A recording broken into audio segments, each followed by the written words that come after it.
नमस्कार दोस्तों, मैं हूं ममता तिवारी और आप सभी का स्वागत करती हूं मेरे चैनल ममताज वे में। कैसे हैं आप सब, तो ये बताने के लिए कमेंट बॉक्स में श्री हरि विष्णु जरूर लिखे। तो चलिए दोस्तों, आज इस वीडियो में जानेंगे। आप लोगों का सवाल है कि दीदी जितने घर में सदस्य है अगर वो पूजा करते हैं तो क्या बार बार हमें भोग लगानी चाहिए, बार बार दीपक जलानी चाहिए, बार बार भगवान के बर्तन धोने चाहिए, मतलब क्या नियम विधि है? जितने सदस्य क्या जितनी बार जाएंगे उतनी बार मंदिर में पूजा करेंगे, भगवान लोग को चंदन तिलक लगाएंगे? तो ये भी क्लियर करूंगी। दूसरी चीज क्या है कि आप लोग पूछेंगे दीदी बाती में फूल बनता है तो उसका क्या मतलब है, उससे मतलब क्या है, भगवान हमारे ऊपर बहुत अधिक प्रसन्न है या उसका क्या संकेत है? ठीक है, दूसरा नियम ये जानेंगे। तीसरी महत्वपूर्ण चीज क्या है कि अगर कोई घर से जाता है तो क्या हमें स्नान नहीं करनी चाहिए? इसी प्रकार के कई ऐसे महत्वपूर्ण बातें जो आप लोगों ने पूछा है इस वीडियो में जानेंगे। तो चलिए शुरू करते हैं। आप लोग बने रहिए मेरे साथ मेरे चैनल पर। अगर आपको मेरा वीडियो पसंद आता है तो प्लीज आप मेरे चैनल को सब्सक्राइब कर दीजिएगा, बेल आइकन को प्रेस कर दीजिएगा और वीडियो को लाइक कर दीजिएगा, जिससे कि मेरे वीडियो के नए नोटिफिकेशन आप सभी के पास सबसे पहले पहुंचे। तो चलिए शुरू करते हैं और जान लेते हैं सभी महत्वपूर्ण बातें। तो सबसे पहले आपको बता दूं कि जब कभी भी आप पूजा करते हैं, एक पहले शुरुआत इसी से कर रही हूँ कि जब आप पूजा करते हैं तो आप लोग कहते हैं दीदी हम देवियों को सिंदूर लगाते हैं, तो वो सिंदूर हम अपने मांग में लगा लेते हैं। कई लोग पूछते हैं कि वो कहाँ लगाएं, तो अपने मांग में भी आप लगा सकते हैं। और जिस दिन आप नहीं लगाते उस दिन अपने आंचल के कोने में लगा लीजिए।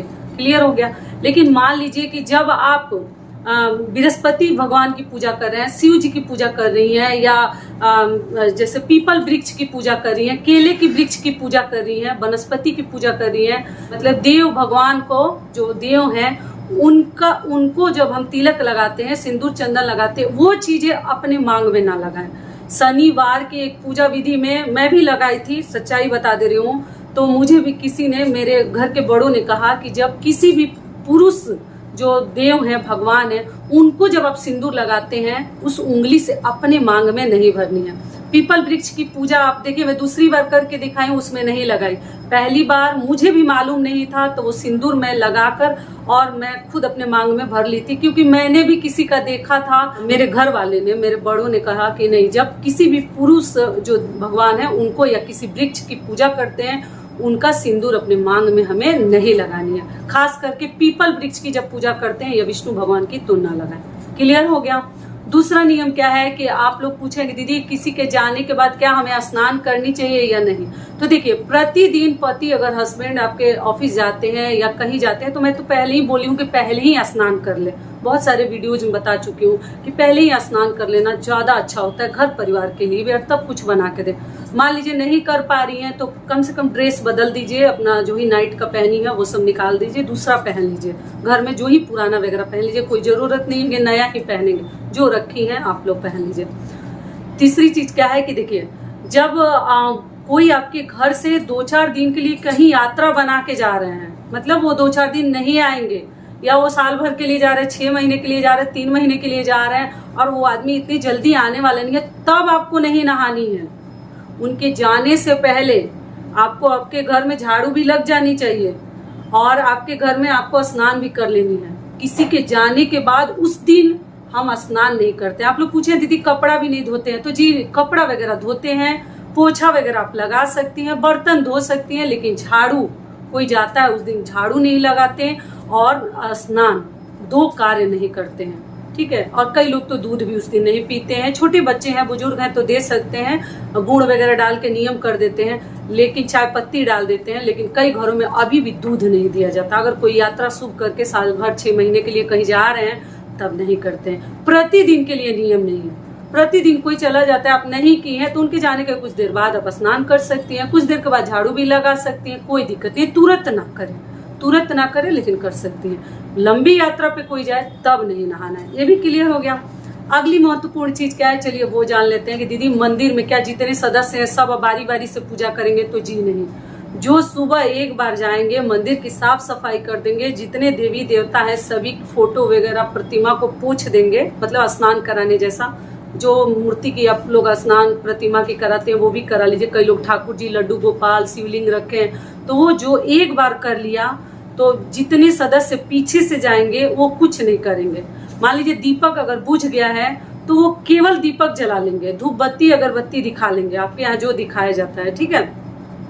और आपको भोग भी दोबारा नहीं लगानी। एक बार मंदिर में सुबह ही जो जाएगा वो जैसे भगवान का बर्तन भी धोएंगे, वो मंदिर की साफ सफाई भी करेंगे, भगवान को तिलक चंदन भी लगाएंगे, भगवान का दीपक भी जलाएंगे और भोग भी लगाएंगे। वस्त्र भी बदलते हैं तो वस्त्र भी बदलेंगे। सब कुछ पहला आदमी जो जाएगा पूजा करने वही करेंगे।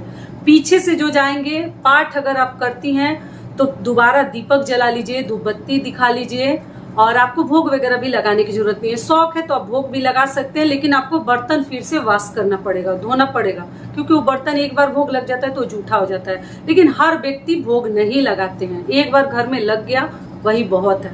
आप अपने घर का नियम देख लीजिए, अगर प्रत्येक आदमी भोग लगाता है अलग अलग बारी से तो आप लगा सकते हैं, लेकिन हमारे घर ऐसा नहीं। एक बार सुबह लग गया, सब लोगों ने प्रसाद ग्रहण कर लिया, फिर उसके बाद जिसको शौक है वो जाके पूजा कर सकता है, अपनी अपनी श्रद्धा है सबको।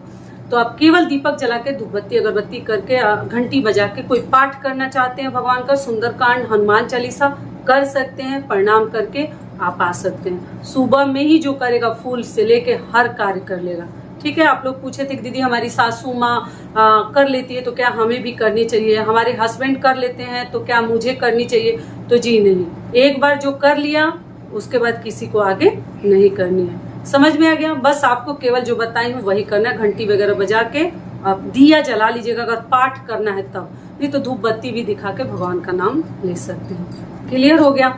अगली महत्वपूर्ण चीज क्या है कि आप लोगों ने पूछा है कि दीदी हमारे दिया में रोज फूल बनता है तो इसका क्या संकेत है। तो देखिए, ऐसा हमने तो कभी नहीं सुना है, लेकिन यूट्यूब पे देखती हूँ लोग बोलते हैं फूल बनता है तो ये संकेत है, वैसा संकेत है। ऐसा कुछ नहीं है। बाती बाती के ऊपर निर्भर करता है, उसके ऊपर डिपेंड करता है। जैसा आपका बाती है वो खुद जल के रुई का रहता है या कपड़े का रहता है या वो धागे का रहता है, तो थोड़ा उस तरीके से बन जाता है। ऐसा कुछ नहीं है फूल बन रहा है तो भगवान हमें बहुत छप्पर फाड़ के धन देने वाले हैं, ऐसा तो कुछ नहीं है। अगर आपके यहाँ ऐसा नियम होगा तो होगा, लेकिन हमने कभी ऐसा ना सुना है और ना देखा है। हमने ध्यान ही नहीं दिया, दिया बस जलता है जलता है। हमने कभी वैसा फूल बनते ना देखा है, ध्यान ही नहीं देते हैं कि कहाँ फूल बना है। बस भगवान का सच्चे मन से नाम लेना है, फूल और बाती के चक्कर में नहीं जानी है। मन सच्चा तो कटौती में गंगा। दिल आपका साफ होना चाहिए, किसी के प्रति ईर्ष्या भावना ना रखें। मन को पहले शांत करके भगवान का चुपचाप से नाम लीजिए। फूल और बाती और दीपक और दिया पर मत जाइए, ठीक है। ऐसा कुछ नहीं होता, मन से ये धारणा हटा दीजिए। लेकिन जो कहते हैं उनको मैं ये नहीं बोलूंगी कि वो गलत कह रहे हैं, सबके घर का नियम अलग है, ठीक है। समझ में आ गया? अगला महत्वपूर्ण नियम क्या है? आप लोग पूछे दीदी कितने टाइम तक पूजा कर सकते हैं। तो देखिए, सुबह का किया हुआ हर कार्य बहुत ही मतलब लाभदायक होता है और शांतिपूर्ण तरीके से हो जाता है। सुबह में जितना काम जो है हमारे घर का खींचा जाए, मतलब निकल जाए, उतना ही हम महिलाओं को दोपहर में कम काम करना पड़ता है। और सुबह में लोग सोए रहते हैं, जैसे लगता है शांति सा फील होता है, चारों तरफ सुकून, तो आप किसी भी प्रकार के कार्य कर सकते हैं। तो आप लोग पूछे कि कब तक पूजा कर लेनी चाहिए। तो देखिए, कोई भी कार्य दोपहर में करना सही नहीं है। एक भोजन ही बस दोपहर में हम लंच वगैरह बना सकते हैं, लेकिन दोपहर में ना स्नान करना अच्छा है, ना झाड़ू लगाना अच्छा है, ना पूजा करना अच्छा है, ना दोपहर में जैसे सोना भी अच्छा नहीं है। आप थोड़ा सा 2 बजे के आसपास, 1:30 बजे के आसपास सो सकते हैं, ना 12 बजे, तबीयत खराब है तब सो सकते हैं। लेकिन ऐसा नहीं कि हम 11-12 बजे सो गए, वो भी ठीक नहीं है। थके हारे हैं तो सो सकते हैं, लेकिन दोपहर में किया हुआ कोई भी कार्य सही नहीं होता। मंदिर के भी कपाट बंद हो जाते हैं, आप लोग को मालूम ही है। तो इसलिए कोशिश करें कि आपका कार्य जो है, पूजा जो कितना भी लेट हो, 11 बजे तक आप लोग कर लें। 11 से ऊपर ना जाए। 11:30 भी मान लीजिए किसी दिन इमरजेंसी लेट हो गया तब आप लोग 11:30, लेकिन 12 बज जाता है तो पूजा ना करें, डायरेक्ट शाम को करें, क्योंकि दोपहर में भगवान को हमें डिस्टर्ब नहीं करना है, परेशान नहीं करना है। क्लियर हो गया? और जब पूजा कर लेते हैं तो मंदिर का पर्दा वगैरह शाम को फैलाइएगा, सोने के समय, दोपहर में नहीं। आप लोग कहते हैं कि दीदी दोपहर में भी पर्दा फैलाने, तो जी नहीं, शाम को जब सोने जाते हैं तभी फैलाते हैं। और जिनका एक रूम है, मान लीजिए कि उसी में रहना है, उसी में खाना, उसी में सब आपको मतलब दिन भर उसी में रहना है, तो आप लोग पर्दा फैला सकते हैं। पूजा पाठ करके दोपहर में आप लोग पर्दा फैला दीजिए, ठीक है। समझ में आ गया ये भी?